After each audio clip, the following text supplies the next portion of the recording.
Welcome everybody to another episode of The Discarded Compass, and tonight we have a great guest for you, Gilbert Schultz from Australia. Gilbert, how are you? I'm good. I'm very good. That's great. Thanks for coming on the show, and looking forward to this chat about nothing. So everything is spontaneous and not fabricated, is it? Or do we fabricate everything? I was reading your book and that kind of jumped out at me. Well, I mean, can you prove it or can you disprove it? I mean, the statement everything is spontaneous is self-evident. You know, phenomena appears and disappears. Where's the cause? Can you actually see a cause? You know, a bird flies from one tree to another. Do you see a little man there going, you know, oh, off you go now? I mean, everything is spontaneous. And you could say that everything is fabricated because energy appears as forms, matter, so to speak, waves and particles. So it's an apparent fabrication, and it's spontaneous. So nobody can tell you where life came from. You know, I'll ask you, where did life come from? Well, there's no answer, is there? Can never be an answer. Well, there's always answers, endless answers, but nobody can tell you where life came from because it didn't come from anywhere. It's spontaneous. This is it, spontaneous. And the word spontaneous means uncaused. So, you know, we communicate through words and language, and we learned all of these words in the past. But the only time there is this immediacy. So the implication is that all of the words that I learned in the past, I'm using to talk about this immediacy, but none of those words can encapsulate or capture the immediacy. They can only, at best, point at something. So that's why I say there's no teacher, there's no teaching, there's just pointing. And whether it's recognised or not is a total mystery. And that's grace, is it, if it's recognised or not? Well, you know, who's asking the question? Well, questions have to be asked. I have to be the devil's advocate here and ask questions. Otherwise, well, what does recognition mean? To recognize something, you recognize it, which means that you've seen it before. And as far as the natural state goes, we all spent the first 2.5 years or so living in the natural state without language. And then we learned words. And then with words, we construct a world, a personal world. And then we name everything. And because we name things, we think we understand what those things are.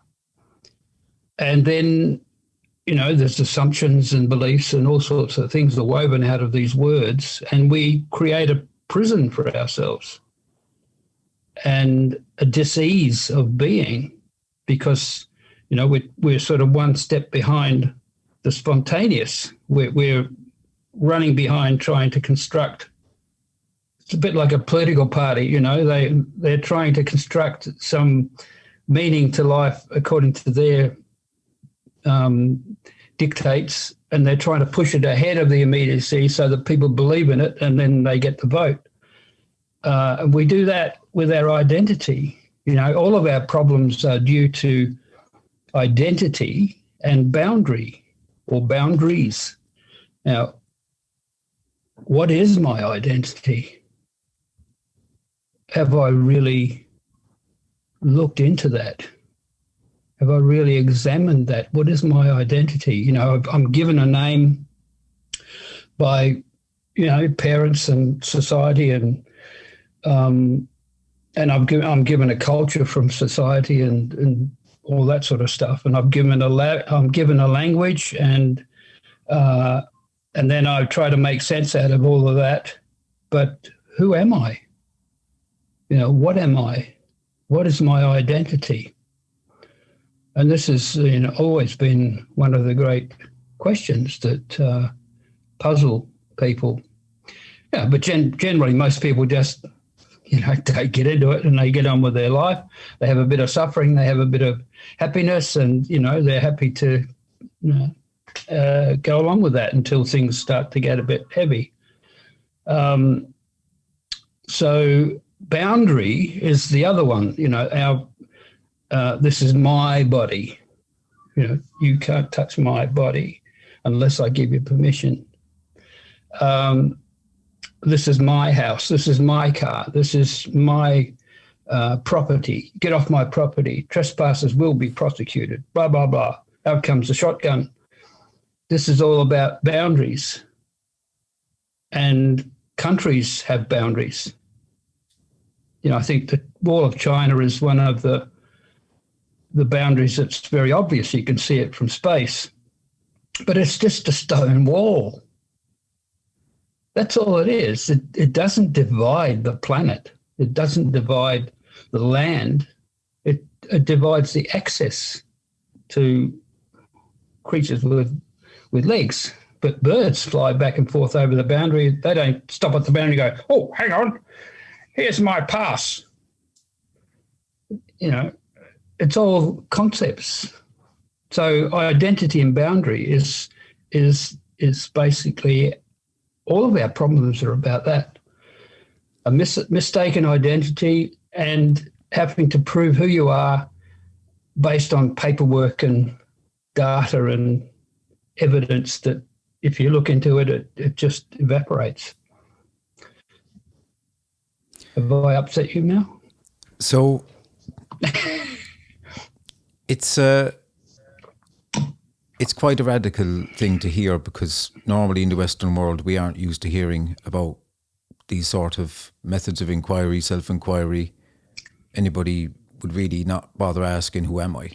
Unless life is going kind of wrong on them. So it is a radical message. And, there was something said once that the Eastern traditions will eventually reach the West, and maybe that's so via technology and such. But yeah, people don't hear this message. And if a layperson would hear this message, I mean, the message isn't contrived. It's pretty direct and to the point, because where religion isn't, it's cutting the sales pitch. But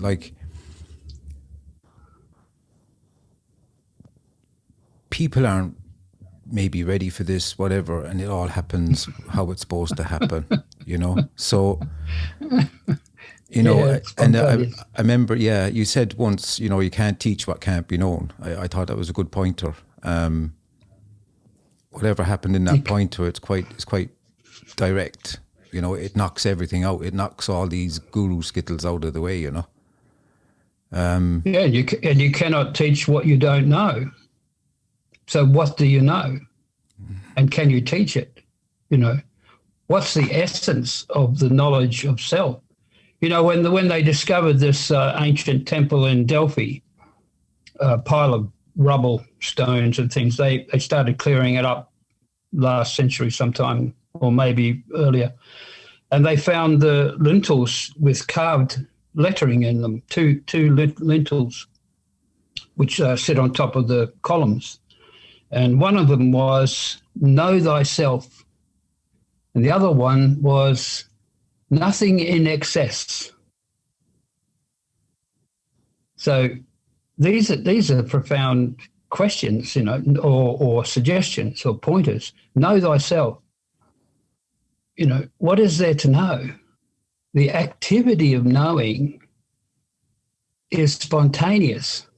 Well, the ideas. There wouldn't be an activity then. I mean, there's no activity in it, is there really? In knowing? Well, it's a movement of energy. Everything is a movement of energy. But the mind is active. I mean, what? The mind would be active. Well, of course. Well, does the mind exist apart from the word mind?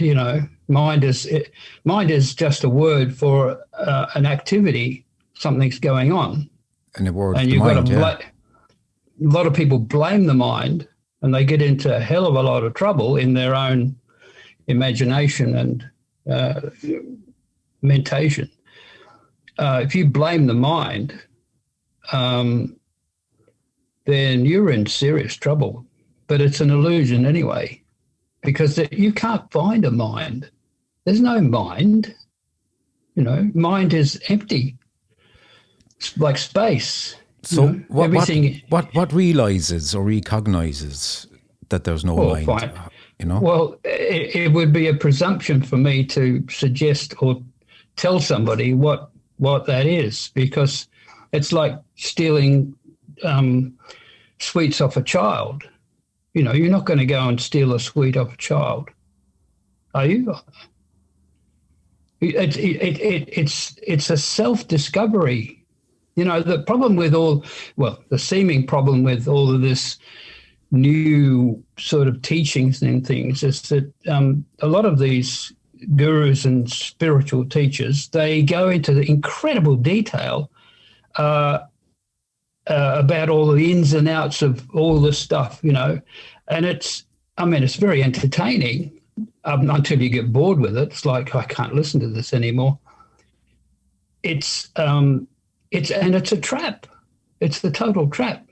So the seeker is a fiction. There is no seeker. There's no seeking. Seeking never actually started. If you pause your thinking right now, there's no seeking. Without a thought or an image or a reference to me, there's no seeking.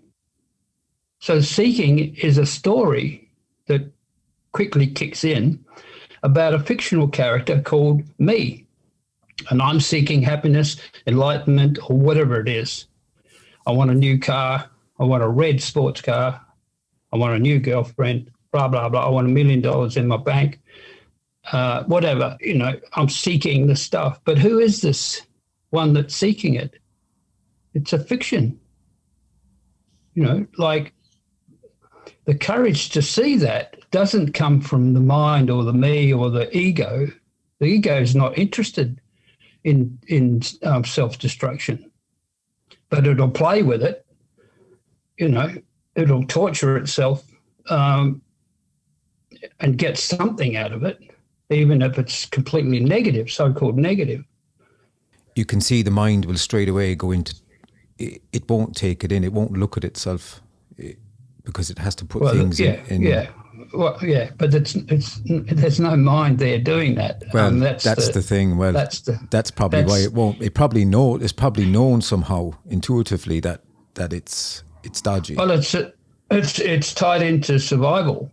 This is something that I think is not generally understood, and that is that the instinct is really, really quick. Yeah, instinct is so quick. I remember I was walking along a bush path here in Australia, and just walking along, and suddenly my body stopped of its own accord, and I looked down, and there was a snake on the ground, and within a couple of steps I would have trodden on it. So how did that happen? Instinct, the periphery vision, that image of a snake, which is a wiggly thing, which is unusual in nature. It has a very specific symbol, if you like, registered in the periphery vision. Instinct stopped the body, bang. Then the intellect comes in and goes, hey, what the hell? How did that happen? Blah, blah, blah, blah, because the so-called intellect is quite slow. It's putting things together and finding meaning and, thinks it's, king and it's running the show, but it's actually very slow compared to instinct. So our instinct is much more reliable, and our gut, people say, go with your gut or that sense. The gut is a brain all of the organs in the body are brains, and they have different functions. The gut's a brain. The gut is a brain. The intestines are brain. The spine is an extension of the head brain. They're not separate. And the spine is the source of the nerves. The nerves come to the spine. You know, the body is made up of several systems that are integrated, like an orchestra with all these different instruments. And in a normal, healthy person, these different systems are working in incredible harmony, all spontaneous, you know, and they're communicating with each other at the speed of light or something like that. You know, it's mind-boggling when you start to look at these things. Anyone who's studied biology or microbiology or any of these sciences that deal with actual observation of intricate patterns of ecology and nervous system, whatever, they have to, you know, it has to make them incredibly sensitive to life. Life is this incredible network. You know, just one human body is an amazing, intricate system of intelligence. You know, and the brain itself, you know, is just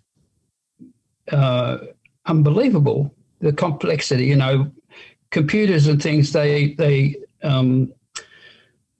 Technology, they copy things from nature, and you'll notice that different ages, a lot of the language is based on the technology of the time. Like a lot of Newtonian, when Newton's laws were king, a lot of the phrases and the way people talk with analogies was about Newtonian physics. But then, you know, quantum physics comes along, and then everyone starts talking about programming and, you know, all this sort of stuff. You know, the actual language changes and uses the technology as forms of expression and analogy and hypothesis and whatever. But very few people actually speak simply in a way that can be understood by anyone.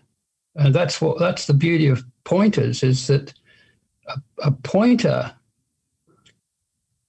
has no bias. It's just pointing at something that needs to be recognized. And the thing about awareness is that awareness has no bias. It's the thinking that has biases. So a pointer is an unbiased pointing at something that is recognized with no bias. So the mind goes quiet. People write to me all the time saying, I've been reading your book and my mind keeps stopping. But, you know, what's wrong with that? You know, this is what's necessary. Instead of being on like one of these mice or guinea pigs in a wheel, you know, constantly making the wheel go, you know, hang on a minute, sit down. What's really going on here? What's really going on? Not what they tell us is going on or what books and science, what's really happening.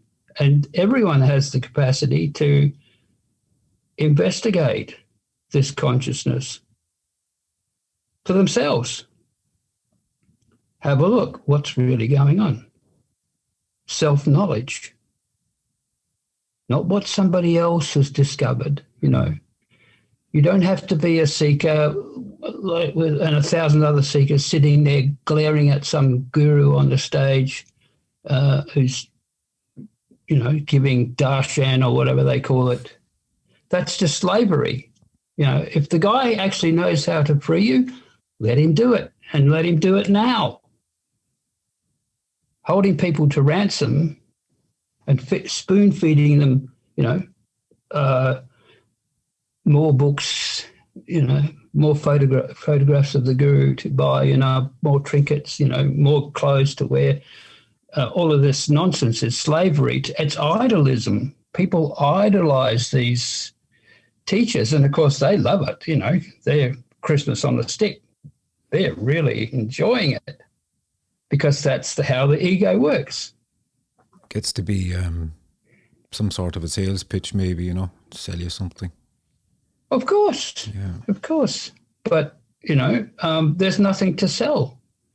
There are no customers for this because whatever you're seeking in a genuine sense, you must be it. You must, what people are looking for. Yeah, you have to be it. Otherwise, you wouldn't know what it was. Yeah. So those first few years as a child, living from the natural state, that's a long time. 2.5 years is a long time. And generally speaking, in the scheme of things. And then words are learned. And then we grow up, we became teenagers and adults and get entrenched in all of the ins and outs and the suffering and all the rest of it. But those 2 years of living in the natural state are still there as a kind of a memory. And we can find that not as a memory, but as the immediate, silent, wordless nature of existence itself. Like if I stop now and just let everything settle down, it's there. It's here. It's always here. But the thing is, it's like but we can't be like we can't be the absence or the presence. Well, you're both. Well, we can't be either. Well, who says? Well, that's the point of it, because it can't be known, Yeah, but your body appears in space. Apparently. Well, I mean, just ordinary Yeah. sensibility, your body appears in space. But fundamentally, just it can. I don't think it can ever be known. I that presence. Well, it's impossible. The thing is, you can't name it, you can't talk about it, but it's the knowing. It is the knowing, which is an activity, which is spontaneous, ever fresh, ever new. So you can't deny that it's there. But knowing would reply. That would imply a knower. I mean, wouldn't it? Well, in the form of language and duality, of course, it implies a knower and the known. But the knower and the known are duality. The knowing is non-dual. So can you explain the knowingness to us a bit, Gilbert? Because this is the paradoxical stuff that's quite fascinating. Well, knowing means an activity happening now. Not happening yesterday or tomorrow, it's happening now. And knowing is cognizing. So there's a cognition happening. You exist. The impressions are registering. That's cognizing. It's not something that's cognizing. That's where we seemingly get into the trap. We form this idea of a self-center, which has certain qualities, and then it's stories added to it, and it becomes a reference point. And it appears that, we can't escape that, but it's not true, because every time you go to sleep at night, it all disappears. Well, there's no way out of it either. I like when Eckhart Tolle says the power now. I mean, try and get out of the now as well. I mean, well, of course, and there's no power. There's no power of now, and you cannot get into the now. People trying to live in the now They think they're not in the now, and they're trying to live in the now, but they can't get out of the now. So it's like putting the cart before the donkey or the horse, you know. Get things in the right order of you know, the first instant of knowing is inexpressible. You cannot describe it. But that in immediacy is all there is, really.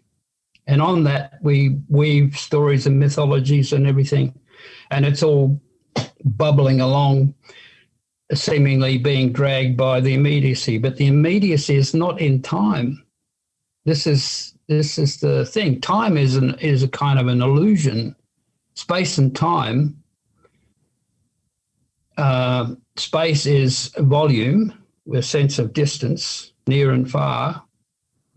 Time is an apparent before, present, and after. But these are all labels that are happening and being sort of woven onto the immediacy. But one needs to investigate it if you want to. You know, nobody's forcing you to do it. But it can't be it can't be a minute ago to right now. I mean, you can't think a thought that you apparently thought. Yeah, a minute ago. But people, the psychological suffering is all about that. It's about taking the past and regurgitating it and suffering, psychologically suffering. These stories about poor me that people regurgitate and get some sort of so-called healing from by sharing. But the thing is, they tell the story over and over and over again. Creates a trap. I'm unsure. I mean, if somebody shares their story, right, maybe they're stuck in some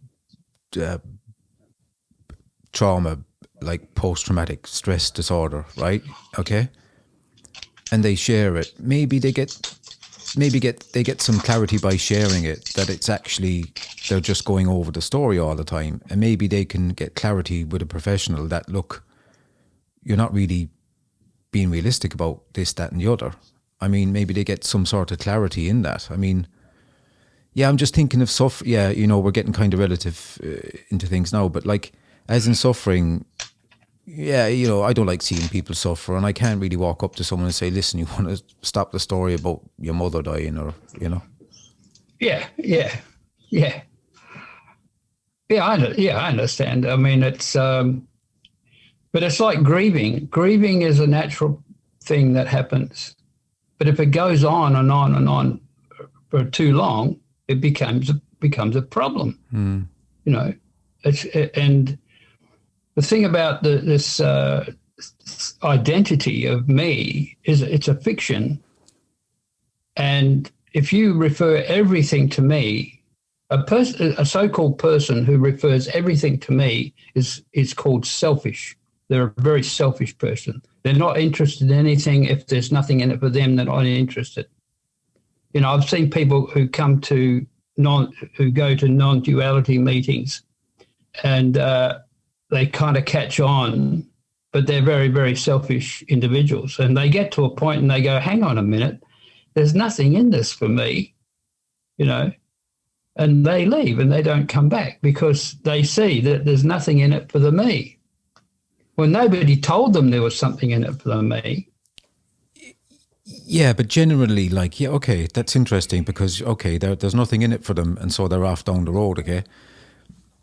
But like, yeah, okay, selfish. So, but that presence loves to be as well, G. I mean, you know, you love to be. Yeah, wouldn't be dead for quids. That's the old saying. You know, yeah. So, you know, what can you say? I mean, you're inherently selfish then. Well, if you're 100% selfish, no problem. Then therefore, if you're 100% selfish, are you 100% free? Because you can't be 10%. You can't be 10% free, can you?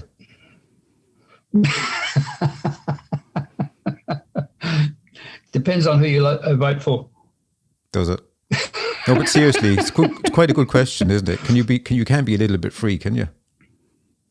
Well, freedom itself is just another idea, really. You know, I mean, there are countries in the world who have statues, you know, of freedom, Yeah. the Statue of Liberty, you know. But have a close look. I think everything sort of doesn't matter at the end of the day as well. I mean, that's another thing, you know. Huh? Well, at the end of the day, the sun goes down. Yeah, I was waiting. But for does that it one. really go down? You like that one? Apparently, yeah. It comes up the other side of the world. Well, it rises in Ireland, that's for sure. Yeah. Oh, I don't know about that. Oh, yeah. Yeah. Yeah.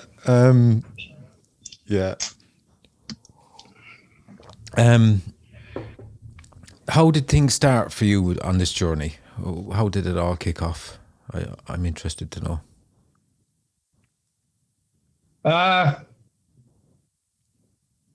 Well, I could say what journey? Nobody's on a journey, you know. What happened? Like that question of what happened to you? My story. Yeah, well, had to be brief, you know. You can bore the tits off a bull with your story. I think as a child, I was very curious. Very, very curious. And I came to the conclusion in not a very sophisticated way that that the others around me, like my brothers and sisters and parents and things, they weren't telling the whole story. Now there was like this missing piece that nobody ever talks about, and so I mean that curiosity sort of played itself out, and I guess I was also creative. You know, I found relief in being creative in lots and lots of different ways, and that was a kind of a rebellion against the boring story of society and what everything means. You know, through creativity, I look for ways of expressing something, and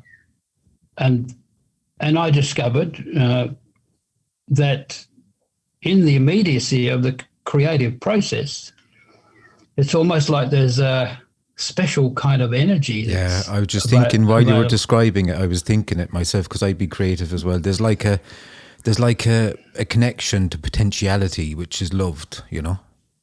Yeah, that's it. Yeah, and a lot of artists know this. They may not be able to talk about it because it's not easy to talk about. But it's an illusion, of course, because there's only one energy. But I think it's that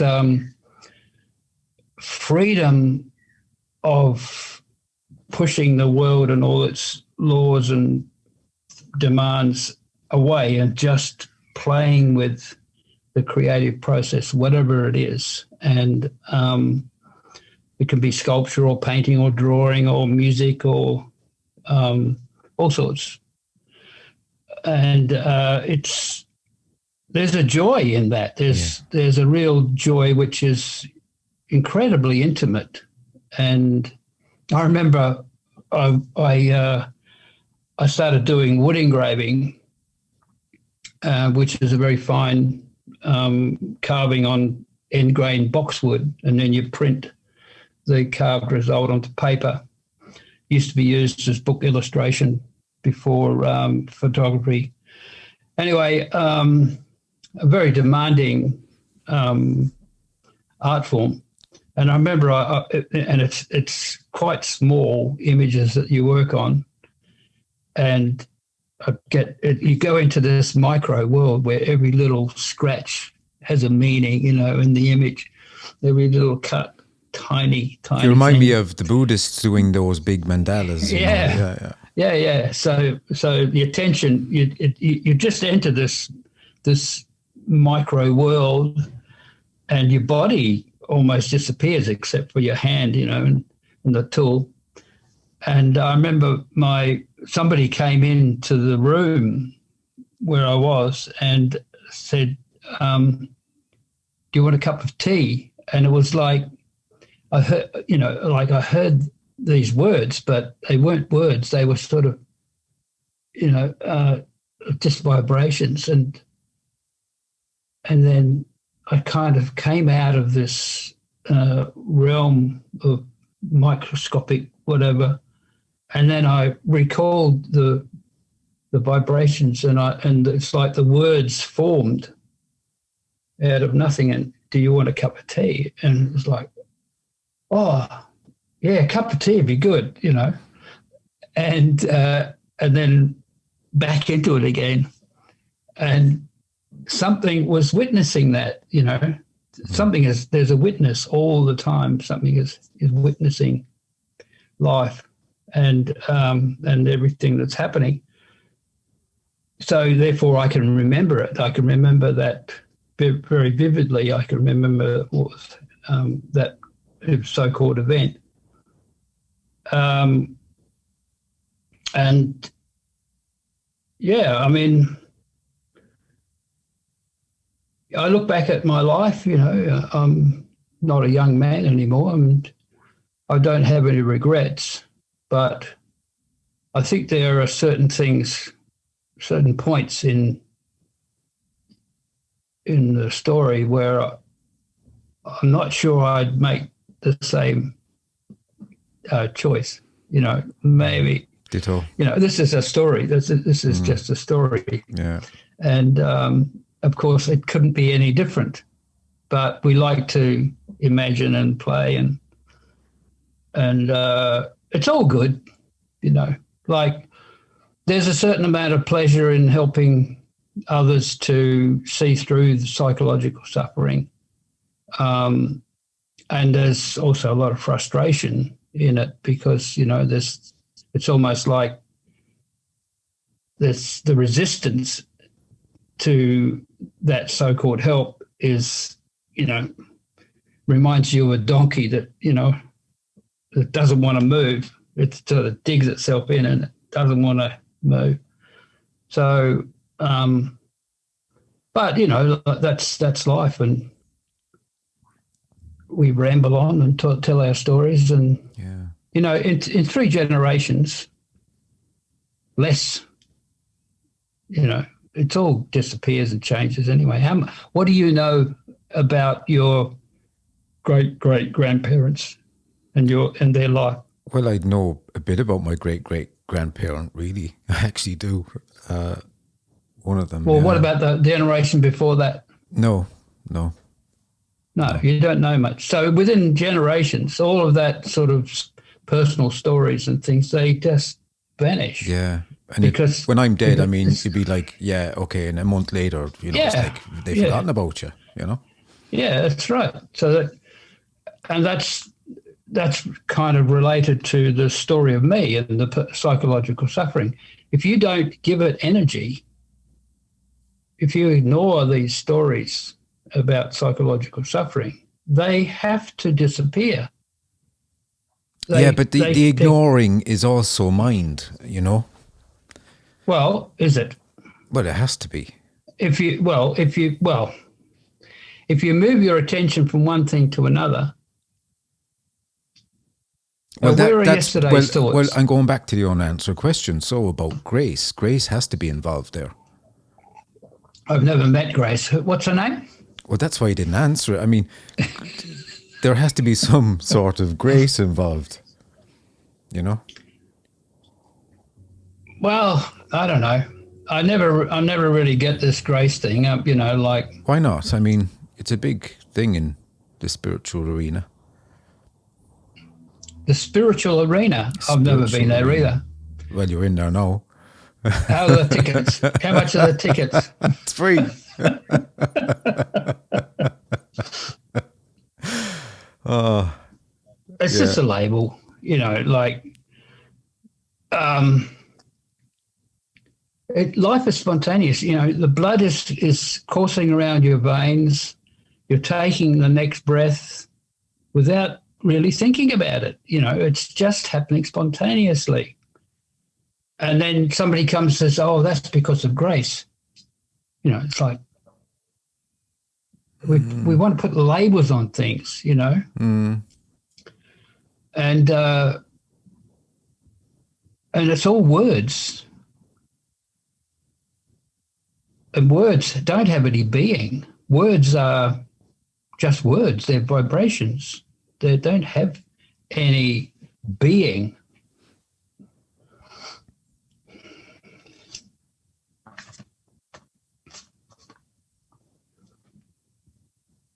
But basically, one of the beautiful and simple pointers that Bob Adamson has Sailor in Bob, his first book.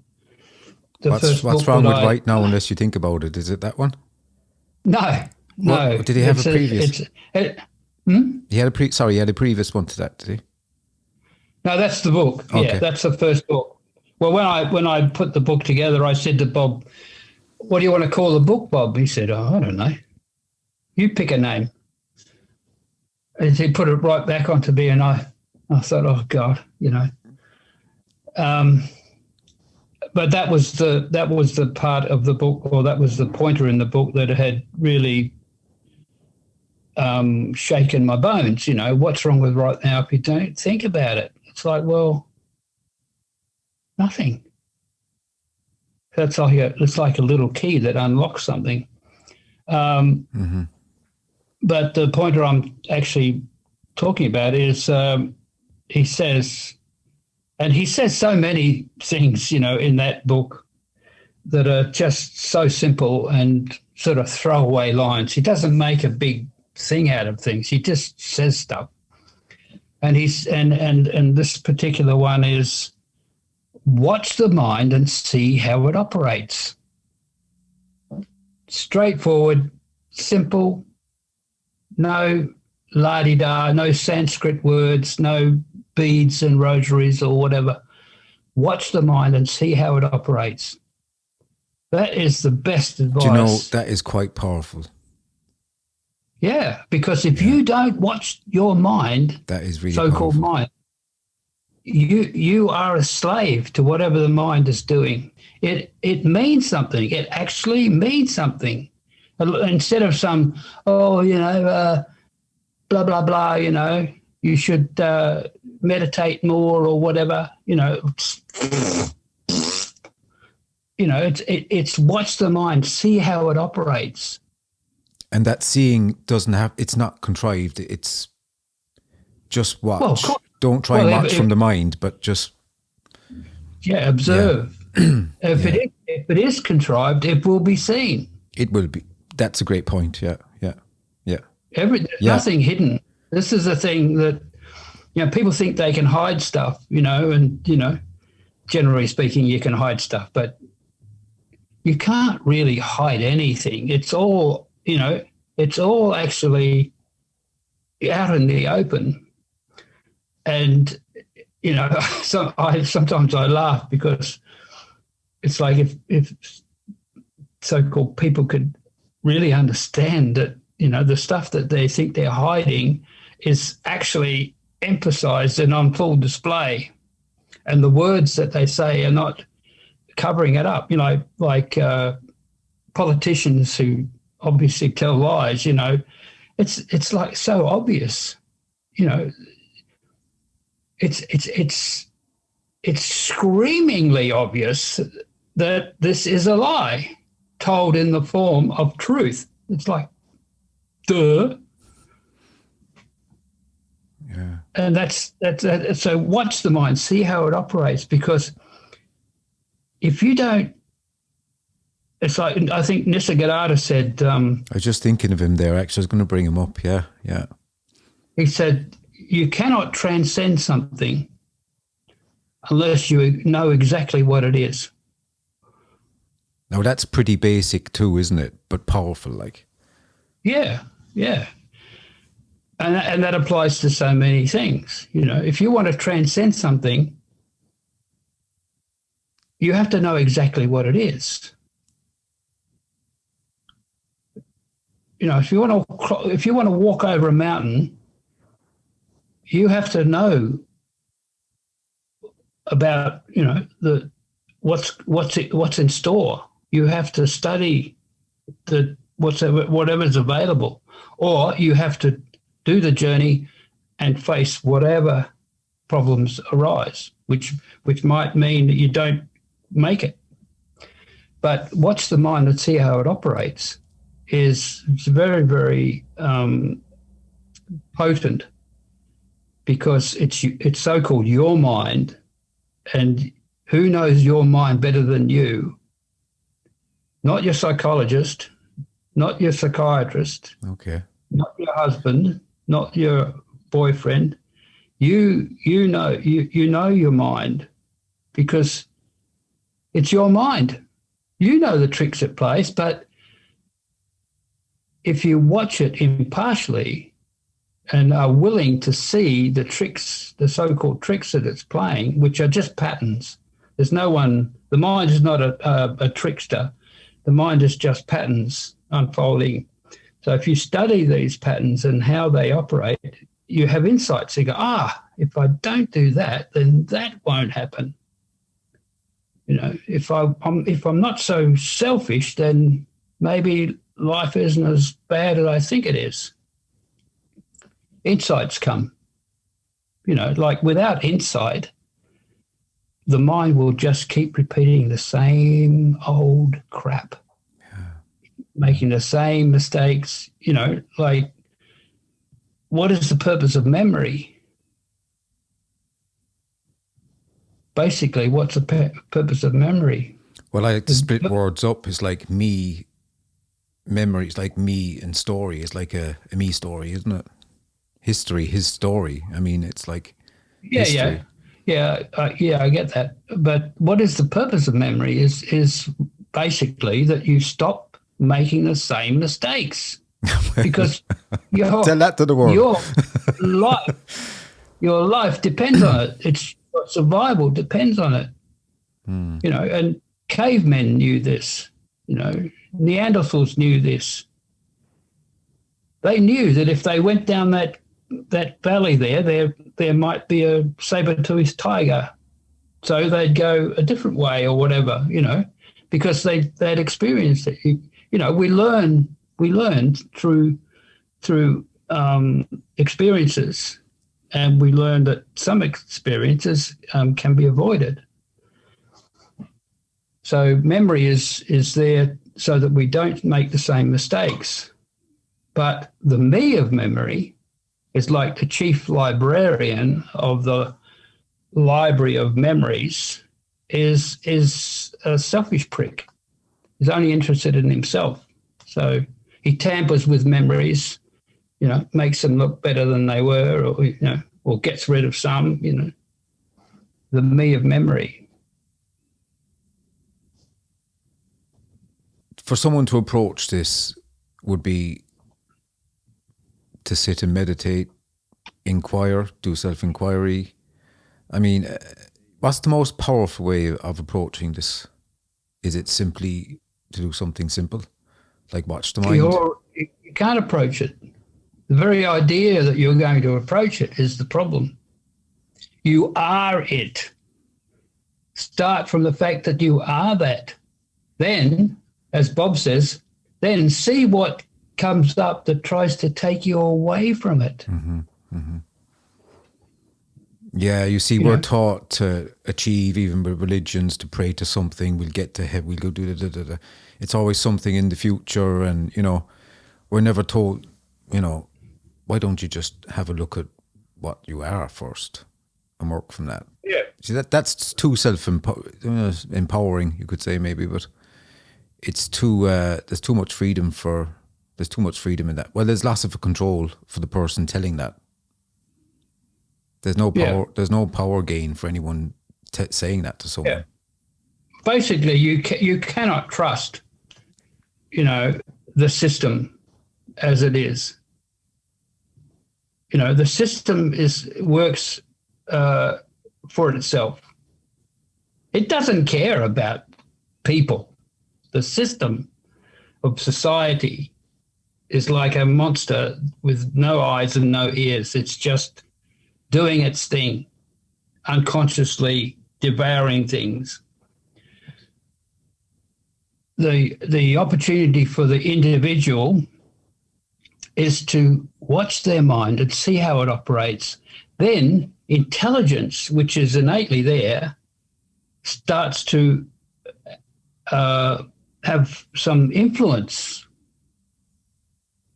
on the choices and the decisions and things that you make. When that's recognized, as you like to put it, does it open up as such, or does something fall away? Is there a gain in the practice, you could say, of doing that, or the self-reflection, the recognizing of doing that? Not a gain for a person, but is there an opening? Does it yeah, does it clean? I like to say, it's a bit like I'm a mirror and there's stuff on the mirror, but all I can see is the stuff on the mirror. I don't know I'm the mirror. But it's like, look inside is written on the mirror. Suddenly you see it on the mirror and you go, okay, you look inside, besides thinking you're the stuff on the mirror that was there before that was said. So it kind of helps self-reflect. It's a pointer to self-reflect, isn't it? Yeah, well, that's what the cerebral cortex is, the difference between animals and human beings. We have a cerebral cortex, which gives us the ability to reflect. But that mirror is inside us. It's not, if you go to the bathroom mirror and you look at that guy in the mirror, if he starts talking to you, you better run. Okay? I'm just telling you, you better run and don't stop running. Yeah. But looking at the image of yourself in the mirror, you can actually see that image cannot see anything. It can't hear anything. It can't do anything.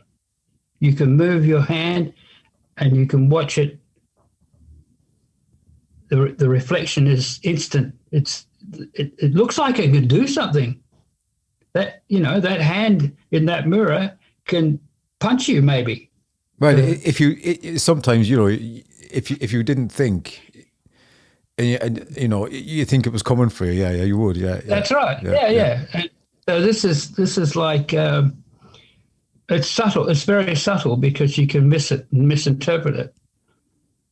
But that image of self that we have is a fabricated image. And it's based on memories and experiences and events, and it's more or less like that image in the mirror. It can't see anything, can't hear anything, it can't do anything, it can't say anything. That's why I say if he starts talking to you, you better run, because it's all over, baby. But it's like, to recognize that this self-image that I have is like, it's just an image. It's just a collection, a cluster of ideas and images, and which is constantly moving and changing. It's high maintenance if you want to become a slave to it. It's like consciousness captured, isn't it? Like, yeah, you become its slave. And running after its wants and needs, but it's a total fiction. How many of you are there? Is there two or is there one? It's like people, when I was 15, I tell this story often, there were some so-called grown-ups who must have been in their mid-20s who were going overseas, and one of them said, we're going in search of ourselves. And I was 15 years old, and I processed that. Thought, you've got to be nuts. You are not well in the head. Yeah. Of course. You're right here. What are you doing? Anyway, I didn't understand the nuances of that, but later I did.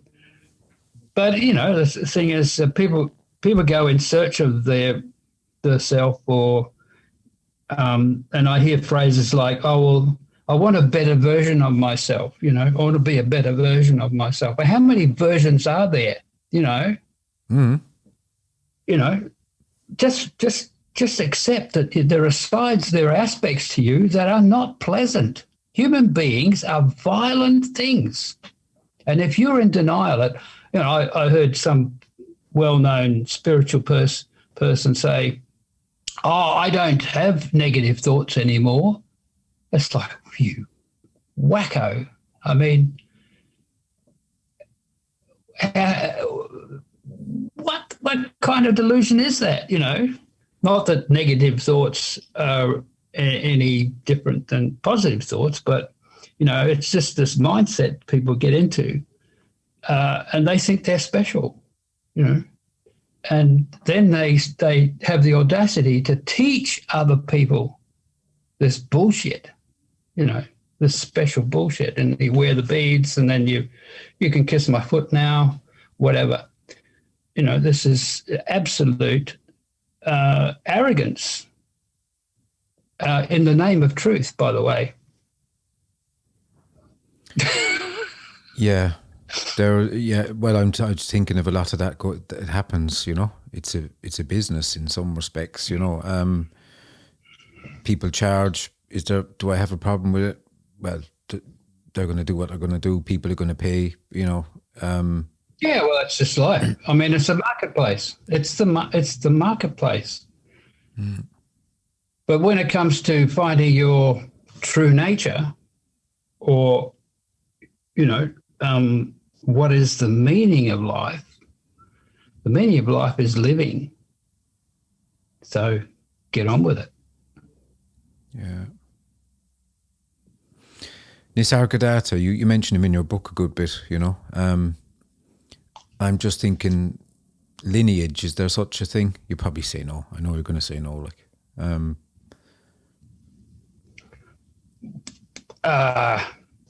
Well, in the scheme of things,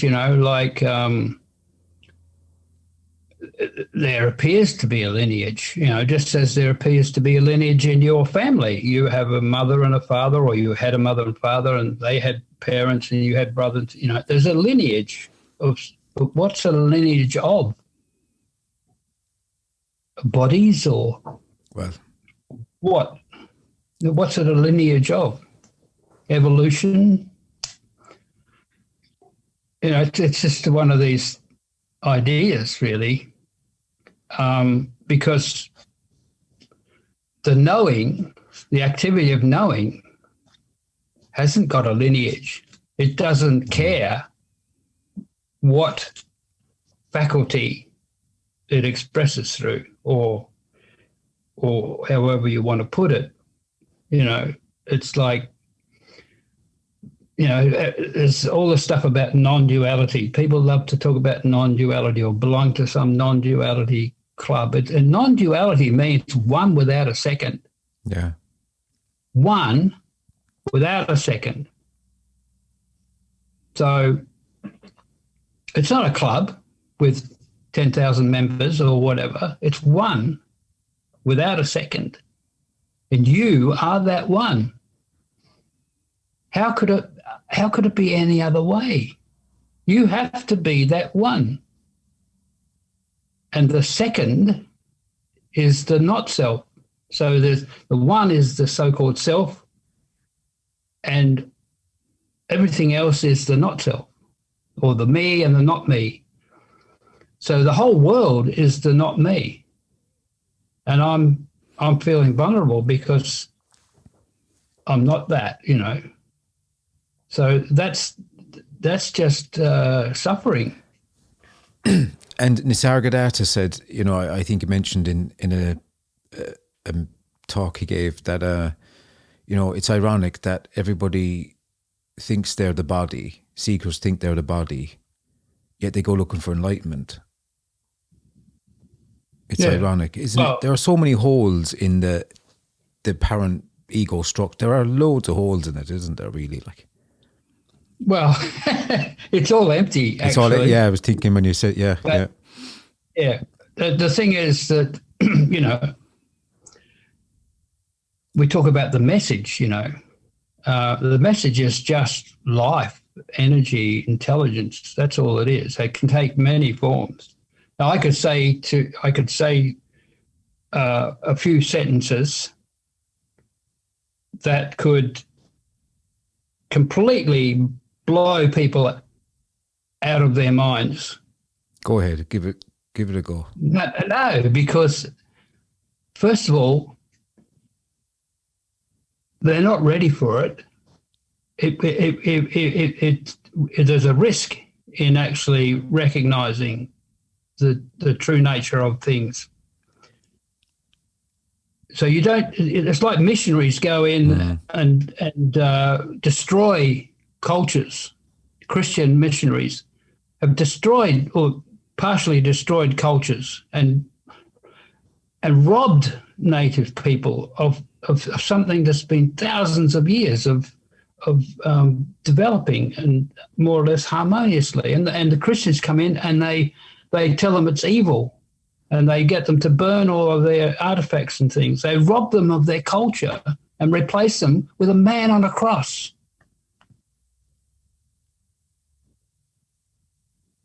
This is absolute barbarism. What's the word?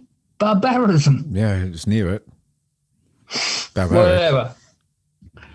It's barbaric. And it's all done in the name of truth and in the name of God.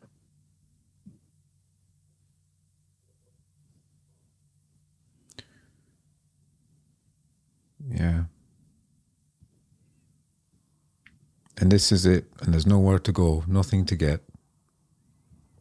Well, it's who cares? Okay. What do you? If there was something to get, where would you put it? In your back pocket?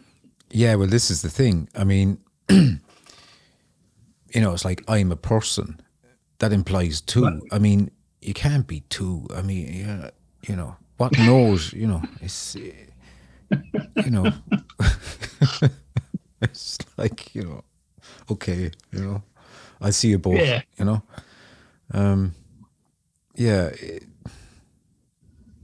But it's quite interesting because when someone says, yeah, I'm a person, I have a body, it's because of that essence that can't be known that they apparently think. Well, we've forgotten, haven't we, Gilbert? People have forgotten. Well, you might have forgotten.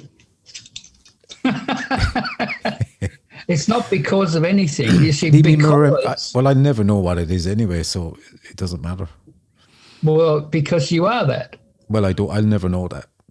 And it's one without a second, so you have to make it into a second before you can know it. Yeah, that's the thing. I never know. Ever, eternally, forever and ever know. That's right. But the knowing is the immediacy. It's the activity of knowing. It's not what you know. It's not what you don't know. It's not about who knows what. It's just knowing. But it's a hopeless message. No one's going to get anything, are they? I mean, well, of course, there's nothing to get. And the word because implies cause and effect. So, the uncompromising message is not welcome. It's like a rat in the royal kitchen. That it's not. You're not welcome. People, I've had people threaten me with sharp instruments at a spiritual meeting because I upset their ego, their spiritual ego. This is it's kind of serious shit, isn't it? Well, yeah. If someone's threatening to, yeah. I don't go to them anymore. Yeah. Why don't you go?